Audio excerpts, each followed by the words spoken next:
าไหลหัวใจหวั่นเกรงมอบแต่จากใจเสียงเพลงบรรเลงลูกทุ่งบ้านนานั่งอยู่ศาลาน้ำตาของน้องไหลออกอายคือมาหลอกน้องให้เสียน้ำตา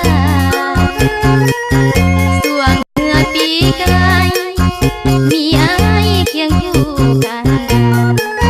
แต่ปีนี้อายบ่มาคอยท่าบ่มาจากเทื่องานบุญทวงเหือปีนี้กลับมาไวสองพังลาวไทยเทื่อไม่มีแล้วอีกนะมาเบิ่งสวนเหือลองไหลสดสวยงามตาน้องนี้จะคอยอายมาอยู่ที่ศาลาแคมสายน้ำ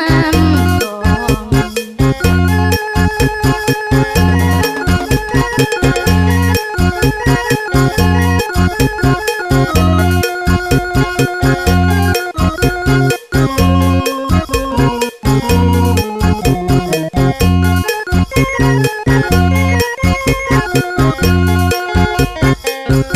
นั่งอยู่ศาลาน้ำตาของน้องไหลออกอายคือมาหลอกน้องให้เสียน้ำตาสวงเหือปีกายมีอายเคียงคู่กันได้แต่ปีนี้อายบ่มาคอยท่าบ่มาจากเทื่องานบุญทวงเหือปีนี้กลับมาไวสองพังลาวไทยเทื่อไม่มีแล้วอีกนะมาเบิ่งสวนเหือลองไหลสดสวยงามตาน้องนี้จะคอยอายมาอยู่ที่ศาลาแคมสายน้ำกอง